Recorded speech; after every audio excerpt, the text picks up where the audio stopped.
What is going on, everybody? It's Matt Marchese, also known as Islanders Daily, your daily news from the four-time Stanley Cup champions, New York Islanders. And as everybody can see here, we're back with another new setup today.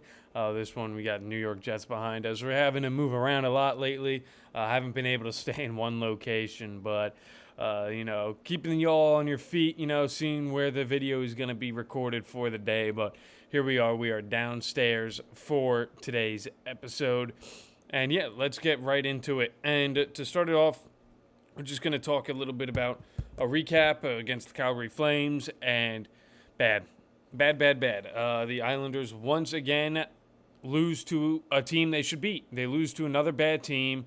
And it's the story of the season for the New York Islanders. They cannot seem to beat these bad teams. It is simply infuriating. They lost to the Calgary Flames 4-2, and it was just a bad game from the start, man. It was just not a fun game. Went down 4-0. Really never had a chance to come back in the game. They played uninspired hockey. That's the best way I could describe it. It was an uninspired hockey game by the New York Islanders, and it cost them. Pajot would score a goal from Schaefer and Holmstrom. It was a goal that he didn't even realize he scored. Nobody realized it in the stadium. And then Anders Lee would score his 300th career goal from Ritchie and Schaefer. For Anders, you could see, thinking scoring your 300th career goal would be a big milestone. Happy. Anders Lee was not happy at all. Was definitely very frustrated with the game, and the Islanders lost 4-2. And now their next game is Monday, or when this video is uploaded, will be the day of, against the Vancouver Canucks, another horrible team in the NHL. The Islanders could be a top team in the Eastern Conference if they just beat bad teams.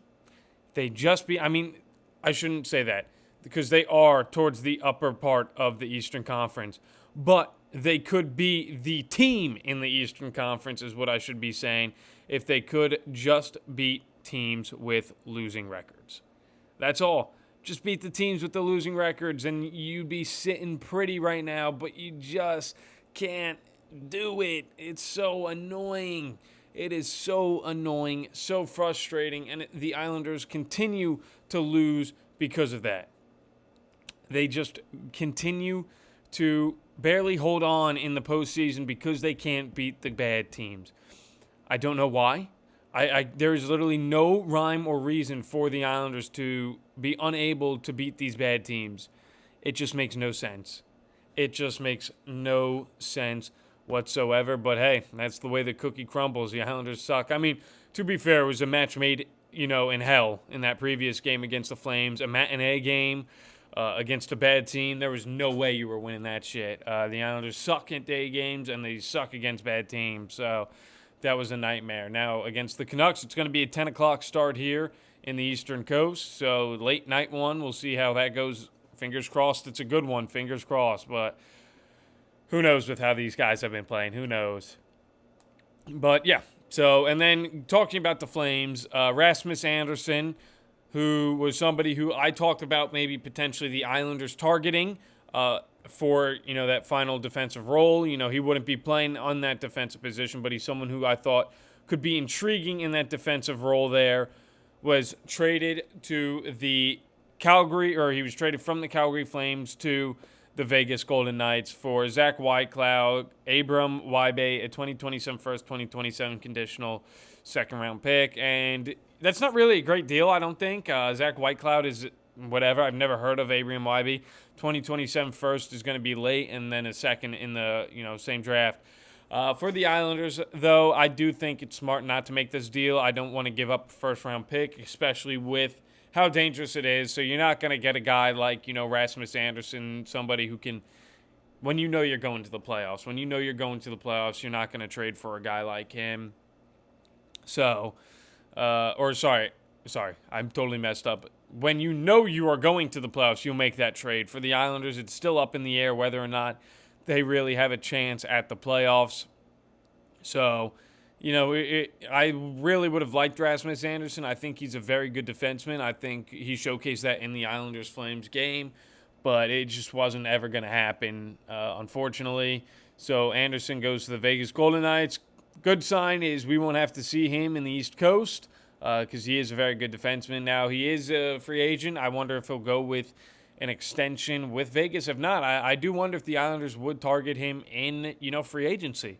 So that's something to keep an eye on. But I do think he probably will extend with the Vegas Golden Knights, which sucks. But it is what it is. And then Ilya Sorokin will be getting the start against the Vancouver Canucks tomorrow. David Riddick got the last start. Was a tough one. I don't think the team as a whole was particularly impressive, though. But Sorokin will go against Vancouver. His first game since that great one against Edmonton, that 1-0 shutout. And, yeah, he'll go against Vancouver.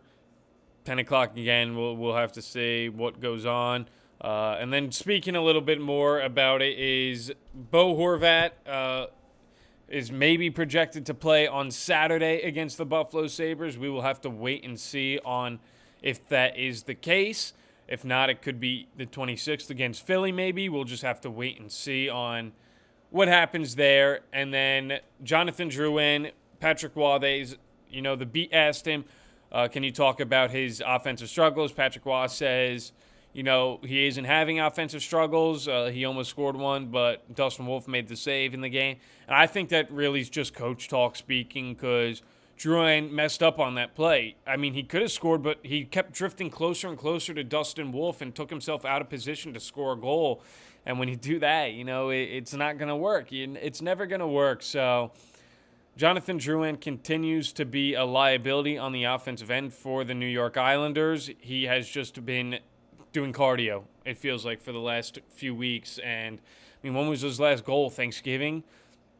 It's been bad. It has been bad for Jonathan Drouin. And I really just think you need to sit him for a game. Just sit him for one game. It did wonders for Anthony Duclair. Just sit. I do know Maxim Siplikov is coming into the lineup tomorrow. I'm not sure who he's coming into the lineup for. I'm not sure if that was announced, but yeah, we'll just have to wait and see on what that is. But Siplikov should be playing tomorrow. But yeah, that's going to really do it for today's episode. Obviously, it's a shorter one today. Not a lot of breaking news around the league, but hey, it's always one of those days. So that's going to do it. As always, I hope you guys enjoy, and let's go Islanders.